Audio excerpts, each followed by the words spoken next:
大家好啊，我是魏志超。今天要为大家深入解读的书叫做《主权个人》，副标题是掌控信息时代的变革。作者是美国财经作家詹姆斯·戴尔·戴维森和后来成为英国上议院议员的李斯·莫格男爵。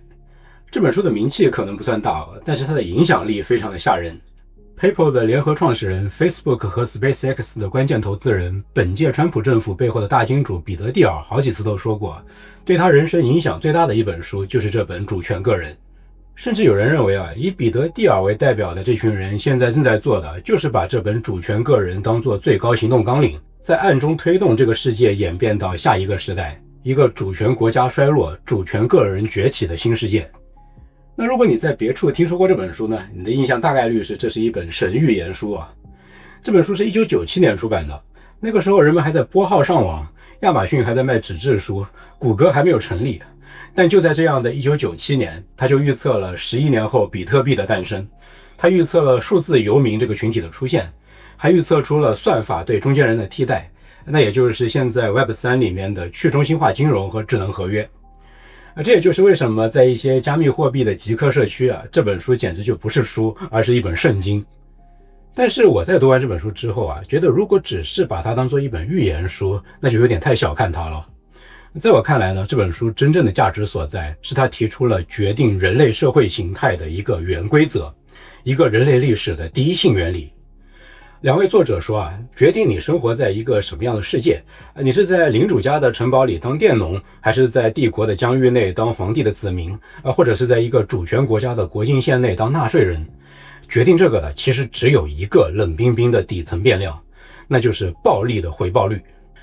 如果你想理解为什么社会形态是某一个样子的，你其实只需要看两件事。第一，当时的暴力工具是什么？是剑与盾牌，还是坦克与机枪，还是导弹和无人机？第二，你要看使用这些工具的时候，是进攻的成本更低，还是防守的成本更低？比如说，我们来看一看中世纪的欧洲，为什么那个时候没有强大的国家，而只有那些零零散散的庄园和城堡呢？因为在当时那个技术条件之下，防守暴力的成本是远远低于使用暴力来进攻的成本的。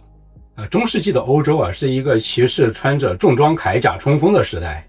面对这样的进攻呢，一个小领主只要躲在自己的城堡里，把吊桥一拉，那哪怕你是国王，你想要打下这个乌龟壳，也得动用几千人围困个半年。这笔账一算下来国王打你的成本比抢光你的家产还要更贵。那既然吃大户完全不划算，国王就只能够允许这些大户各自为政。这样一来呢，权力就只能够分散在各地的小领主手里。这就是我们非常熟悉的欧洲的封建制，大家各过各的。但是到了15世纪末，一个黑天鹅事件彻底改写了这个平衡。这件事就是火药革命。1494年，法国国王查理8世率领军队翻越阿尔卑斯山进攻意大利。当时的意大利人根本没把法国人放在眼里。他们心想，我们有高耸入云的城墙，有护城河，法国人想进来至少得围困个1年吧，怎么耗也把他们给耗死了。但是他们完全错了，因为这一次法国人带来了加农炮，仅仅用了8个小时，曾经被认为固若金汤的堡垒就被轰成了渣渣。在火药面前以前坚不可摧的石墙就像纸糊的一样，以前刀枪不入的那些重甲骑士被一个拿着火枪的农民稍微瞄准一下就能够一枪撂倒。一夜之间，暴力的天平就剧烈的翻转了，进攻变得极其廉价，而防守变得极其昂贵。这下子那些小领主的噩梦就来了。你想要在火炮面前活下来，你就不能再靠那堵破墙了，你必须得拥有同样强大的火炮，你必须得养一支庞大的常备军。这笔钱小领主是出不起的，暴力的门槛被抬高到了天际。于是呢，权力就开始剧烈的集中，小庄园消失了，统一的民族国家就诞生了。所以你看到了吗？并不是我们人类突然进化出了所谓的民族认同，而是因为火药这种新技术大幅提升了暴力的回报率，逼着大家必须要抱团组成巨大的国家机器才能够提供安全感。理解了这个逻辑，我们再把目光拉回到现在，为什么作者认为我们熟悉的民族国家或者叫做主权国家正在走向衰落呢？为什么他们认为主权个人将会崛起呢？因为技术这个变量又一次改写了暴力的回报率。这一次主角不是火药，而是互联网和加密技术。两位作者认为，在信息时代防守的优势正在重新压倒进攻的优势。在物理世界里国家要剥夺你的财产非常的容易，派警察上门就行。但是在数字世界里，如果你掌握了一个足够复杂的私钥一个密码，那哪怕是世界上最强大的政府、最暴力的军队，要在不经过你同意的情况下拿走你的加密资产或者窥探你的加密通讯，那也要耗费巨大的成本。这是历史上第一次，一个人凭借着密码学的数学规律和相应的技术，就拥有了足以对抗千军万马的防御能力。那么当暴力没有办法再轻易地掠夺财富，当生产力从土地和工厂变成了每个人大脑里的创意，当那些富有的人可以携带他们的数字资产，当聪明人可以带着他们头脑中的创意像幽灵一样在国境线之间穿梭的时候，那么那个建立在火药逻辑上面的那个庞大的国家机器，它就可能更加难收到税了，它就更加难管住人了，它的根基就开始动摇了。这就是《主权个人》这本书最底层的洞察。他说我们正处在一个从主权国家衰落向主权个人崛起的转变的节骨眼上。这个时代不仅仅是我们换成了用手机来通讯，我们换成了用互联网来联络那么简单，这是一场类似于从中世纪走向近代的文明形态的巨变。那么作者预言的这个新世界到底长什么样呢？作为一个普通人，我们又该如何拿到这张通往未来的船票呢？那接下来呢，我们就继续深入到这本书的逻辑里去破解这个关于未来的谜题。那刚才呢，我们抛出了那个推动人类社会形态演变的第一性原理——暴力的回报率。为了向大家证明它不是作者拍脑袋想出来的，我们要用它来把人类过去的文明史重新跑一遍。现在请你先暂时忘掉你是一个遵纪守法的现代公民，请你想象自己是一个手里拿着武器的强盗。你的目标很简单，你不想劳动，你想直接抢走别人的财富。在这样一个视角之下，人类历史其实只讲了一个故事，那就是抢劫者与被抢者之间的一场猫鼠游戏。我们先把时间拨回到最早的狩猎采集时代在这样一个全员打猎为生的原始部落里，如果你想当一个统治者，你想向你的族人收税，也就是抢劫他们，你会发现这是一笔极其赔钱的买卖。为什么呢？因为那个时候人们的资产是活着的，而且是移动的。猎人的财富无非就是今天到手的猎物和手里的长矛。如果你想抢他，他腿一撒跑进森林里就没影了。甚至于如果把猎人给惹急了，他在你睡觉的时候给你一记闷棍，把你给反杀了，成本也非常低。这就导致了一个非常有意思的局面。在原始社会里逃跑的成本非常低，而勒索的成本或者说是抢劫的成本非常非常高。在这种条件之下呢，暴力的回报率可以说就是负数，几乎捞不到任何持续的好处。在这样的环境里就没有任何人能够建立起国家，甚至连最原始的等级制度都很难维持。这就是为什么人类学家看到的那些原始部落往往都是非常平等的。这其实并不是因为原始人道德高尚，而是因为物理条件不允许奴役。那也可以说是我们人类最后的伊甸园了。一个因为大家本来也都很穷，和因为资产能够随意移动而意外获得的一个自由时代，一个伊甸园。但是大约在1万年前，人类干了一件蠢事，加引号的蠢事。我们要么是学会了种地，要么是被迫开始种地，也就是发生了所谓的农业革命。普通历史书会告诉你这是文明的曙光因为有了余粮，我们养活了更多人，于是城市出现了，各种复杂的职业出现了，文明开始爆炸式的发展。但是在《主权个人》这本书的2位作者看来农业革命其实是人类给自己的自由套上的第一把枷锁为什么呢？因为农业改变了资产的属性，资产从可以移动的猎物变成了不可移动的农作物和房子。这个时候呢，暴力的回报率就一下子从负数变成了几乎1本万利。我们回到刚才那个强盗的逻辑，现在呢，你面前站着的是一群农民，他们的麦子种在地里，还得等几个月才能够收割，他们的房子盖在田边，搬也搬不走。这个时候，你作为一个暴徒，你只需要骑着马站在田埂上，拿着手里的刀，对农民说：交出你们30%的收成，否则我就烧了你们的房子，毁了你们的庄稼。农民能跑吗？跑了就得饿死。农民能打吗？拿着锄头怎么打得过骑马的职业强盗？于是呢，这些农民只能够低头，只能够乖乖地交出那30%的收成。这30%的收成当时叫做进贡，后来就叫做税收。而那个骑在马上收钱的强盗头子，后来就变成了领主或者国王。而一旦强盗定居下来变成了领主，那暴力对抗的主场就从强盗与农民之间转移到了领主与领主、领主与国王之间。这也就衔接上了我们刚才在开头讲过的内容。你看啊，在暴力的回报率这个视角之下，我们之所以被统治，不是因为我们需要管理，而是因为我们有了跑不掉的资产。农业让暴力的回报率瞬间的飙升，从此呢，人类就进入了长达几千年的被奴役的时代。再后来呢，就是那个火药炸开城堡的时刻了，历史就来到了第3个阶段。在火药时代，使用暴力来进攻的成本远远低于防守，而进攻的效率又与暴力的规模成正相关。你拥有的火炮越多，你的暴力效率就越高。那么在这样一个新的暴力逻辑之下呢，就只有那些能够控制几百万人口，能够征收巨额税款，能够调动举国资源的那种超级利维坦才能够生存下来。于是呢，原本碎片化的欧洲版图就开始迅速的合并，几千个小公国消失了，合并成了几个巨大的民族国家。今天 99.9% 的人都生活在民族国家或者叫做主权国家这样的一个系统里，背后的本质原因就是这个。在《主权个人》这本书的2位作者看来啊，现代民族国家本质上并不是什么社会契约的产物，它其实是暴力的规模经济的产物。就像沃尔玛因为规模大，所以成本非常低一样，在火药时代，国家越大，军队越多，它在暴力市场上的竞争力就越强。它等于是在对你说，外面的世界很危险，你看别的国家都有大炮，你想活命吗？想就把你的权利交给我，把你的收入交给我，我来保护你。这就是火药时代政治的底层代码。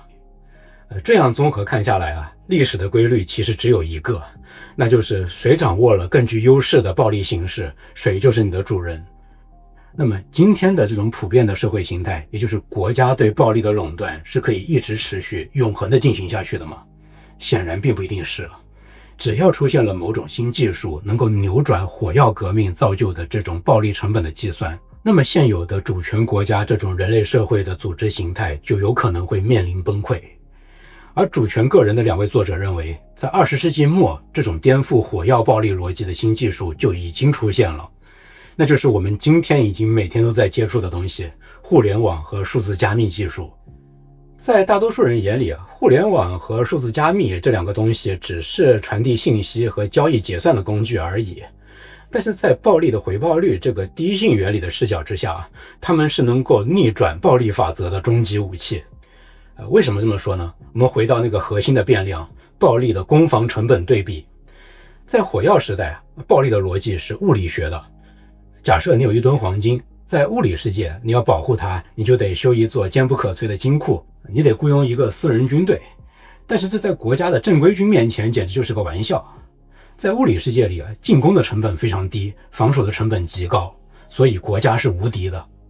但是如果你的财富不是黄金，而是一串加密的代码呢？这个时候奇迹发生了，你只需要把这串由几十个字符组成的密码记在脑子里，或者以其他的什么形式给保存起来，那你就瞬间拥有了一座数字堡垒。那这个数字堡垒有多坚固呢？非常坚固。这就是公钥加密技术的神奇之处，它是利用了大数的质因数分解难题。简单来说就是你想生成一个密码，那非常简单，只需要1秒钟时间。但是如果一个外人，哪怕他是美国总统，他动用了美国国家安全局的所有超级计算机，他耗尽了地球上所有的能源，想要暴力破解你的密码，可能也要花上几亿年。在数字世界里，防守的成本几乎为0，而进攻的成本趋向于无穷大。暴力的逻辑彻底倒转了。以前那个强盗或者说是那个强制向你征税的人，只要把刀架在你的脖子上，说你把钱给交出来，不然就干掉你。你因为怕死，也因为跑不掉，你就只能够交钱。但是在加密世界里，这个逻辑完全失效了。首先，这个东西不是个实体，那个强盗可能根本就意识不到要来抢劫你。哪怕退一步，他已经把刀架在了你的脖子上，逼你交出私钥。那你转还的余地也比拥有一块什么实体的东西要高得多。你可以用一个钱少得多的地址来蒙混过关，甚至于你老老实实的交出私钥都没有关系。你的资产可能是多重签名的，需要好几个人同时同意才能够动用。币圈的小伙伴听到这里，是不是明白为什么这本书会被加密货币圈的一些人当作圣经了？两位作者说的那套用来对抗国家暴力的东西，不就是后来的比特币吗？他们就差说出比特币这个词了。主权个人的这两位作者认为，在这样的一种技术演进面前，国家的暴力虽然依然存在，枪依然能够杀人，但是暴力无法再通过物理胁迫来高效地掠夺财富了。请注意啊，暴力不是完全不能够掠夺数字财富。理论上，它当然可以像刚才说的那样，把你抓起来严刑拷打，逼你说出私钥。你要是说忘了，那就把你打死为止嘛。毕竟你的肉身还是物理的呀。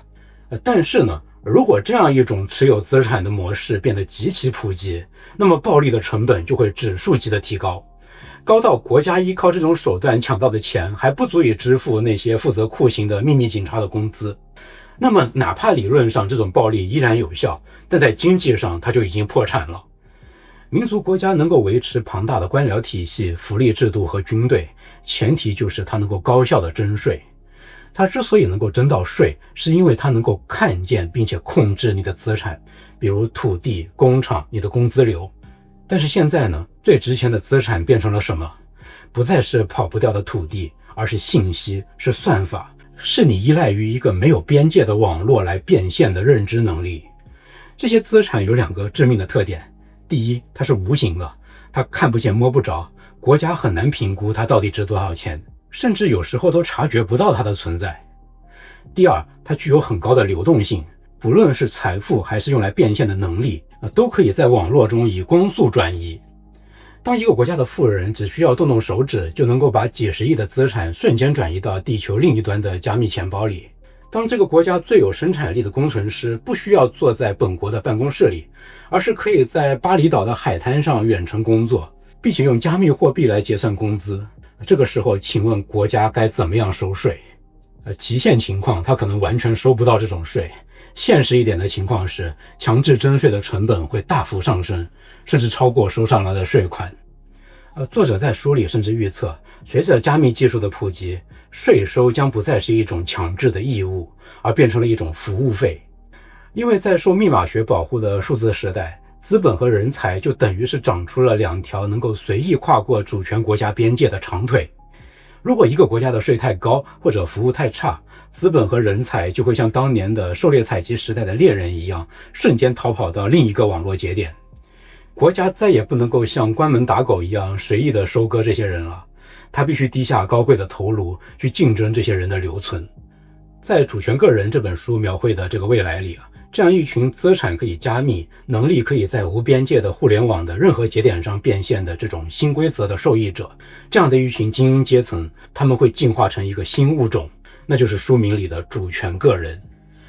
对于这些主权个人来说，国家不再是高高在上的统治者，而是降级成了平等的服务商。这种关系就像是你去超市买东西一样，我是你的客户，我付钱是购买你的治安、法律和基建服务。如果你的服务太差或者收费太贵，那对不起，我就换一家店。这在人类历史上是破天荒的第一次，个人掌握了对国家的退出权。作者说，这样的一群主权个人，他们会以辖区套利这样的一种方式来生活。辖区套利这个词听起来很金融其实道理很简单。以前呢，作为一个国家的公民，你吃的是一个全家桶，你住在美国就得接受美国的税收，接受美国的法律，呼吸美国的空气，你得打包全收。但是主权个人会学会拆解这个套餐，他们会在全球范围内寻找单点最优解。比如说，他们会把自己的肉身安放在那些风景非常优美、生活成本非常低廉的地方比如说泰国的海滩。然后呢，他们会把公司注册在监管最宽松、税率最低的地方比如说开曼群岛。他们会把业务面向那些支付能力最强的市场，比如说纽约或者伦敦，赚取最大的利润。最后，他们会把他们的财富以加密货币的形式漂浮在没有任何国界的数字云端。这像什么？这就像是一场全球范围内的薅羊毛。他们享受了全球最好的资源，却不再承担任何单一国家的重税。他们像幽灵一样在国境线之间穿梭。国家的暴力机器当然非常想反薅他们，但是往往会发现手里抓到的只是一团空气。这是什么？这不就是今天那些数字游民想要达到的终极目标吗？那听到这里你可能会觉得这听起来太爽了，这就是终极的自由啊！但是作者紧接着就泼了一大盆冷水。他们说，你别高兴得太早，这种自由注定只是极少数人的特权。作者让我们想一想，在工业时代，国家为什么讲平等？为什么要有义务教育和福利制度？不是因为仁慈，而是因为那时候暴力的逻辑需要人多。工厂流水线需要大量的工人，战场需要大量的炮灰。在那个时代，人多就是力量。为了让这几千万人听话干活，上战场卖命，国家必须给他们提供福利和尊严。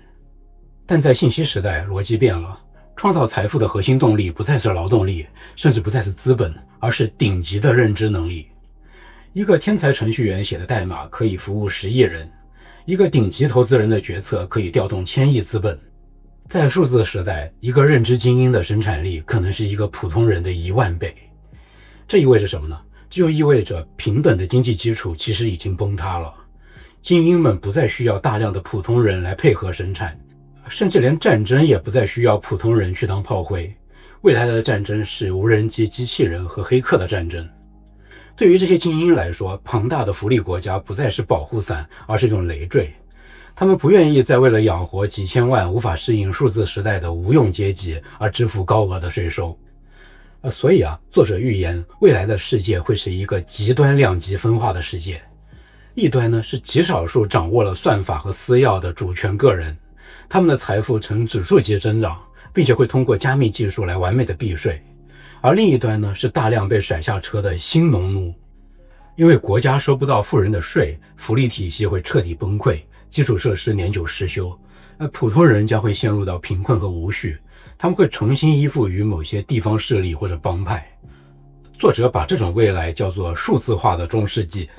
未来的那些认知精英们，他们可能会躲在有私人安保、自建发电站的封闭社区里，就非常像是中世纪的城堡，他们会在里边享受着顶级的文明。而在这个高墙之外呢，可能是混乱的，甚至是处于无政府状态的贫民窟。这听起来是不是很像赛博朋克2077里那种场景？主权个人这本书是写于1997年了，那时候赛博朋克这个词都不知道在哪个犄角旮旯里呢。但是作者已经描绘出了类似的图景。那这样一幅图景会让你感觉到恐惧吗？如果你感觉到恐惧，那就对了，因为这本书不是一本鸡汤它是在警告读者，那个由国家包办一切的加引号的好日子快要结束了。随着暴力回报率的这种逆转，世界正在分裂成2个平行宇宙。那你是选择留在旧世界里沉默呢，还是想拿到那张通往新世界的船票？但是讲到这里我相信很多朋友的脑子里已经冒出了一连串的问号。虽然我们刚才说的这一套加密技术瓦解国家的逻辑听起来好像挺有道理的，但是我们放下书本，推开窗户看一眼现实，我们会发现情况似乎有点不对劲啊。现在已经是2026年了，距离这本书出版已经过去了快30年。那我们看到了什么呢？国家依然很强大呀，税收甚至在增加，那个传说中的新世界并没有准时到来啊。但是作者错了吗？还是说世界其实已经在朝着他们预测的方向前进了？那下面呢，我们就来对个账看看这本书出版之后的这将近30年时间里，书里哪些预言成功了，哪些落空了，落空的又是因为什么？首先我们来看一看那些已经应验的部分考虑到这本书是1997年出版的，应验的这一部分简直是让人起鸡皮疙瘩了。首先当然就是加密货币的诞生。书里明确写到，会出现一种在这个星球上任何地方都无法被追踪、无法被冻结的数字黄金。这句话写下的11年之后，中本聪发布了比特币白皮书。现在加密货币的市场规模已经达到了万亿美元级别。这一部分作者得满分。第二个应验的预言是个人的原子化与远程工作。书里预言，在数字时代，传统的雇佣关系将会解体，工作会变得碎片化，会跟着任务和项目走。看看这些年来兴起的数字游民，看看现在的零工经济，看看疫情之后彻底爆发的远程办公潮。现在的年轻人哪怕没有肉身出国，也已经开始在网上给全球的老板打工。这完全符合书里人与地点解绑的这个描述。第三个成功应验的是小众文化的部落化。这一点我们刚才没有提啊。书里预言说，那些大众媒体会衰落，人们会退缩回自己的信息茧房里。我们看看现在的互联网，算法把我们喂养成了无数个相互不理解的小圈子，这一点也是完全应验了。所以可以说，在技术这个维度上这本书几乎就像是对未来的剧透是非常厉害的。但是在政治的维度上，它似乎是失效了。民族国家不但没有好像要崩溃，反而在很多地方变得更加强势了。全球化甚至在退潮，民粹主义在兴起，主权国家的边界可以说比30年之前还要更加清晰。这是为什么呢？这里面有一部分现实其实没有跳出作者的框架。作者在书里专门写过一章，叫做新卢德分子的反抗。什么叫做卢德分子呢？那是工业革命的初期，因为害怕机器抢走工作而跑去砸毁机器的一些纺织工人。作者在书里就预言当信息革命开始摧毁工业社会的福利体系，当普通人发现自己正在变成那种无用阶级的时候，他们并不会坐以待毙，他们就是新的卢德分子，他们会愤怒，他们会怀旧，他们会疯狂地通过政治手段来阻挡技术的车轮。这个说法可以比较自洽地解释为什么会有川普，为什么会有英国脱欧为什么全球范围内的民粹主义都在抬头。这本质上是一场旧体制面对新世界的防御性反应。那些被时代甩下车的人在呼唤强人政治，在呼唤贸易壁垒，呼唤国家把边境墙修得更高一点。他们试图用选票，用政治力量来强行留住那个已经逝去的工业时代。所以国家之所以还没有死，有一部分原因是因为旧时代的受害者们正在拼命地给他输血。两位作者说，旧的秩序会解体，但是世界也必将进入一个动荡的转型期。也许我们现在就处在这个转型期内。但是呢，除了这种历史惯性的权力阻拦之外，还有一个关键因素，的确是作者当年确实漏算了的那就是数字技术的发展出现了另外一条分支，这条分支给了国家续命的能力，而且是非常强的续命能力。关于这一点呢，彼得·蒂尔在2020年为这本书的再版写的序言里讲得非常的透彻。他说，这本书当年对于主权个人的崛起的乐观是建立在防守强于进攻这样的一个判断之上的。但是最近这10年，由于 AI 和大数据监控的崛起，国家手里突然多了一张王牌。彼得·蒂尔提出了一个很精彩的二元论。他说，加密技术是自由意志主义的，它是离心力，它在分散权力；而 AI 和大数据技术是极权主义的，它是向心力，它在集中权力。AI 需要什么？需要海量的数据，需要超级算力，这正是大国政府最擅长的。另外呢，通过无处不在的摄像头、面部识别、信用评分，国家控制一个人的成本其实在大幅下降。当年主权个人的作者认为，国家会因为看不见你的资产，所以收不到税。但是现在，虽然你的私钥看不见，但是你的肉身比过去任何时代都更加无处可藏。所以今天的世界并不是单向度的走向自由，而是陷入了一种技术僵局。左手是加密技术，它在努力的把个人从国家里拔出来，赋予你主权；右手是 AI 以及由它加持的数字监控技术，它在努力的把个人按回到国家里，给你带上更加牢固的枷锁。这是一场矛与盾的终极博弈，一场就在我们眼前的当下上演的激烈博弈。而我们都不是看客，我们都身在这场博弈之中。当然我们只是一些小虾米了，但是这场博弈里的那些大玩家如果发力，那是有可能会改变这场博弈的走向的。这就不得不又一次提到彼得·蒂尔了。为什么反复要提到他呢？因为对于《主权个人》这本书来说，我们大多数人都只是读者读完感叹2句就完了。但是彼得·蒂尔不一样，他可能真的是一个执行者。如果你把他过去近30年的商业和政治布局连成一条线，你会发现一个惊人的巧合，他似乎是在照着这本书的预言，一步一步地重塑这个世界。比如书里说，未来的货币必须要摆脱国家的控制。